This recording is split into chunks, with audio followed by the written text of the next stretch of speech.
गुरमीत जी, सवाल इसलिए आता है कि आप ये कह रहे हैं कि भाई राजस्थान में भी पराली जलाई जाती है, काफ़ी कमी आई है, आपने परसेंटेज भी बताया। मेरा सवाल आपसे ये कि किसानों की मजबूरी को समझा जा सकता है, गोपाल राय जी भी मुझसे सहमत होंगे, यहाँ बैठे दर्शक भी, किसानों की मजबूरी को समझा जा सकता है इस रूप में कि उनको एक फसल के बाद दूसरी फसल के लिए खेत को जल्दी तैयार करना होता है और पराली हटाने के में उनको बेहद खर्चा भी आएगा, समय भी लगेगा। तो क्या सरकार ऐसा कोई प्रावधान या ऐसा कोई अरेंजमेंट उन किसानों के लिए नहीं कर सकती है कि उनकी पराली जल्दी से जल्दी हट जाए, आप कहीं स्टोर कर लें और उसका किसानों को मुक्ति मिल जाए? अरविंद केजरीवाल ने केमिकल का जिक्र किया था, तो फिर पंजाब में तो आम आदमी पार्टी की सरकार है, उस केमिकल का इस्तेमाल क्यों नहीं किया गया? देखिए, वो केमिकल नहीं है, पहली बात तो ये देख लें। वो बायो डीकम्पोजर है जो ऑर्गेनिक तरीके से वो गलाता है। दिल्ली के अंदर पूसा इंस्टीट्यूट के साथ मिल करके हम लोगों ने दिल्ली में उसका एक्सपेरिमेंट किया। दिल्ली के अंदर अभी आज की तारीख में 4000 एकड़ में उसका छिड़काव हो रहा है, हम हर साल यहाँ यूज करते हैं। पंजाब के साथ जो दिक्कत हो रही है, पंजाब के जो हमारे पहले कृषि मंत्री थे, पंजाब के जो वहाँ के अधिकारी थे, और पूसा के साथ हमने ज्वाइंट मीटिंग की थी पिछली साल ही कि इसका पंजाब में कैसे उपयोग किया जाए। अभी पूसा के साइंटिस्ट उस पे काम कर रहे हैं, टाइमिंग का गैप आ रहा है, मेन जो वहाँ दिक्कत हो रही है। जो पूसा का बायो डीकम्पोजर है वो पराली को गलाने में उसे कम से कम 18 से 20 दिन लगते हैं और किसान उतना इंतजार और नहीं पंजाब कर का जो पंजाब के अंदर चूंकि पानी का संकट बढ़ रहा है, उसकी वजह से जो फसल के बुआई का जो समय है वो पंजाब में थोड़ा आगे बढ़ाया गया। और जब पंजाब में आगे बढ़ाया गया, उसके लिए दिक्कत क्या है कि किसान को खेत में कटाई करनी है और फिर तुरंत उसे बुआई करनी है, उसके पास ये समय नहीं है। तो अभी पूसा इंस्टीट्यूट इस पे काम कर रहा है कि अगर वो 20 दिन की जगह अगर 10 दिन में अगर पराली गलाने के लिए अगर बायो डीकम्पोजर तैयार हो जाता है तो मेरे ख्याल से ये पंजाब के लिए वरदान साबित होगा। उसमें इतनी ताकत तो है। दिल्ली में तो हम पिछले 3 साल से कर रहे हैं और न सिर्फ पराली गल रही है बल्कि जहां भी बायो डीकम्पोजर का उपयोग किसान कर रहा है, हम सरकार की तरफ से छिड़काव करते हैं, निःशुल्क छिड़काव करते हैं, किसान को पैसा नहीं लेते, सारा हर खेत में हम छिड़काव करते हैं। लेकिन अगर वो 20 दिन का समय 10 दिन अगर हो जाता है तो एक तो उसकी उपजाऊ खेत की उपजाऊ क्षमता बढ़ रही है और दूसरा पराली से मुक्ति मिल रही है। तो इस पर रिसर्च कर रहे हैं लोग। अब तो आप एक ही पार्टी है, आप मदद कीजिए पंजाब सरकार की। आप पहले समझने की कोशिश करिए। पहले मैं एक बात कहना चाहता हूँ, प्रदूषण की समस्या ये पार्टियों की समस्या नहीं है, पहली बात ये समझना बहुत जरूरी है। मैं कोशिश कर रहा हूँ हर आदमी को समझाने की। ये बात क्या है कि जो रिसर्च है वो पूसा इंस्टीट्यूट कर रहा है। ठीक है। पराली अगर 10 दिन के गलाने की उनके पास अभी क्षमता है बायो डीकम्पोजर की 20 दिन की, तो उसको 10 दिन ना दिल्ली सरकार कर सकती है ना केंद्र, कोई नहीं कर सकता, वो साइंटिस्ट कर सकता है। साइंटिस्टों से हमने मीटिंग करके निवेदन किया है, उस पर एक्सपेरिमेंट भी कर रहे हैं लोग और शायद हमें कामयाबी मिल जाए। अगर उसकी अवधि कम हो जाती है तो निश्चित रूप से पंजाब के लिए वरदान होगा। जैसे दिल्ली में हम 1 पैसा किसान से नहीं लेते, हर खेत में हम छिड़काव कराते हैं, पंजाब में भी हम करा सकते हैं, लेकिन वो टाइम पीरियड का गैप जब तक है तब तक अभी उतना प्रभावी नहीं है जितना हम दिल्ली में प्रभावी हो पा रहे हैं। आपका पिछले दिनों एक बयान सामने आया और विपक्ष ने, आप दिल्ली सरकार में है, बीजेपी और कांग्रेस ने आपके ऊपर जमकर हमला बोला और ये सवाल मेरा भी है, गोपाल राय जी के पास ऐसा कौन सा मीटर मौजूद है जो ये बता रहा है कि ये पराली का धुआं पंजाब से कम और हरियाणा से ज्यादा आ रहा है? पहली बात क्योंकि पंजाब में अभी तक आतिशी ये कहती थी 2019 तक कि पंजाब में पराली जल रही है, अब क्योंकि आम आदमी पार्टी की सरकार आ गई इसलिए ये धुआं हरियाणा से ज्यादा बढ़ गया। देखिए, पहली बात मैं आपसे निवेदन करना चाहता हूं और पूरे हमारे जितने यहाँ साथी मित्र हैं, जैसा मैंने कहा कि दिल्ली का पोल्यूशन केवल दिल्ली का नहीं है, 5 राज्यों पूरे उत्तर भारत का है। मैं विनम्रता से बात कहता हूं, पूरे उत्तर भारत में प्रदूषण है। दिल्ली में हमारी सरकार है, पंजाब में हमारी सरकार है, हमारी जिम्मेदारी है और हम 24 घंटे उस जिम्मेदारी को निभाने के लिए कोशिश कर रहे हैं। लेकिन हमारे आसपास केंद्र में भाजपा की सरकार है, उत्तर प्रदेश में भाजपा की सरकार है, हरियाणा में भाजपा की सरकार है, वो जिम्मेदारी से बच नहीं जाते। भारतीय जनता पार्टी के पास एक फार्मूला है, सुबह एक बयान जारी करो प्रदूषण कम हो जाता है, उसके अलावा ना तो पूरे साल भर की बात छोड़ दीजिए, 2 महीने से प्रदूषण का प्रहार पूरे उत्तर भारत में है। केंद्रीय पर्यावरण मंत्री ने एक बयान जारी किया, क्या उन्होंने कुछ बताया क्या कि पूरे 10 साल में केंद्र सरकार ने क्या किया प्रदूषण को कम करने के लिए? उत्तर भारत छोटा राज्य, छोटा एरिया तो नहीं है, पूरा उत्तर भारत प्रदूषण के चपेट में है और केंद्रीय पर्यावरण मंत्री चुप है।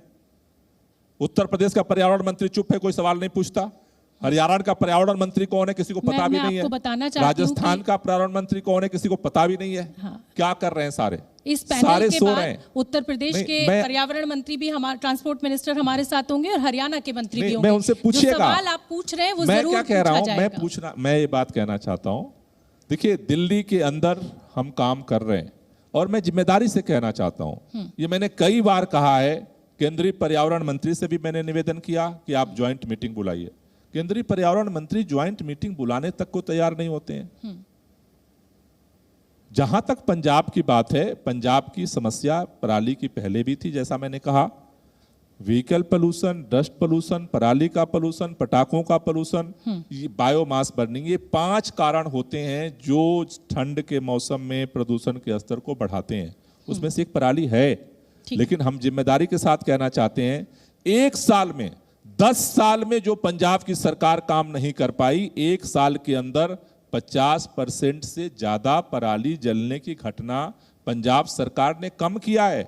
और हम इस जद्दोजहद में हैं कि 50% को भी कम करेंगे। दिल्ली के अंदर भी हमने काम किया। हम क्या कहते हैं एनसीआर के राज्यों से, भाई आप ज्यादा नहीं कर सकते हो, दिल्ली जितना कर रही है उतना तो कर दो। बिल्कुल बिल्कुल। दिल्ली के अंदर सारी सीएनजी की बसें चलती हैं। दिल्ली में आज की तारीख में 1000 से ज्यादा इलेक्ट्रिक बस सड़क पे चल रही है। मैं गोपाल नहीं, पहले मेरी बात सुन लो, आपकी बात आऊंगा मैं। दिल्ली में अगर सीएनजी की बस चल सकती है, इलेक्ट्रिक बस चलती है, तो उत्तर प्रदेश हरियाणा में क्यों नहीं चल सकती है? पूरे एनसीआर में डीजल की बस घूम रही है, BS3 BS4 की। कौन जिम्मेदार है? आम आदमी पार्टी की सरकार जिम्मेदार है। दिल्ली के अंदर 24/7 बिजली की गारंटी हम करते हैं, हम खरीदते हैं। एनसीआर के अंदर जनरेटर सेट पे आज भी गुड़गांव के अंदर पूरी कॉलोनी चल रही है। दिल्ली के अंदर आप याद करो, 10 साल पहले जब अरविंद केजरीवाल की सरकार नहीं थी, शाम होते होते सारे दिल्ली के मार्केट में, सरोजनी नगर मार्केट चले जाओ, करोल बाग मार्केट चले जाओ, धुआं धुआं जनरेटर का होता था। आज दिल्ली में जनरेटर नहीं चलता डीजल का। 24/7 बिजली की गारंटी किए हैं। ठीक है गोपाल नहीं, अभी नहीं ठीक है, अभी और सुन लो पहले। तीसरी बात है, दिल्ली के अंदर हमारी सरकार बनी, 20% ग्रीन बेल्ट था, आज 23% से ज्यादा ग्रीन बेल्ट दिल्ली काम ने किया है।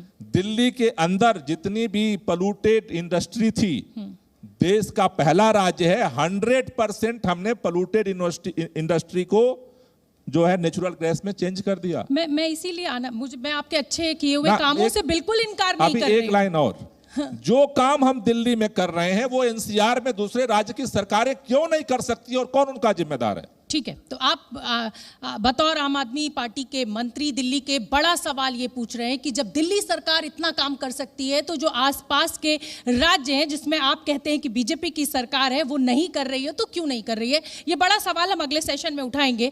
लेकिन मेरा ये भी कहना है कि सुप्रीम कोर्ट में इस समय क्योंकि सुनवाई चल रही है और ये कहा जा रहा है कि भाई जो छोटे किसान हैं, जस्टिस कौल इस समय सुनवाई कर रहे हैं, वो कह रहे हैं कि जो छोटे किसान हैं, क्यों नहीं सरकार कोई ऐसी योजना बनाती कि उनको कुछ फायदा हो पराली देने का। जैसे मैं छत्तीसगढ़ सरकार का जिक्र यहां पर करना चाहूंगी। गोबर जो है वो 2 रुपए किलो में खरीदा जाता है, तो अब जो गोबर से फैलने वाली गंदगी थी उससे निजात मिली है छत्तीसगढ़ को बहुत हद तक, ऐसा सरकार दावा करती है। तो क्या आम आदमी पार्टी, क्योंकि आप दोनों आम आदमी पार्टी से हैं, क्या आम आदमी पार्टी के पास ऐसा कोई प्लान है जिससे किसानों को फायदा मिले पराली देने का और इस मुसीबत से सबको निजात मिले? और दोनों से मैं जवाब चाहूंगी। पंजाब का ही प्लान है वो।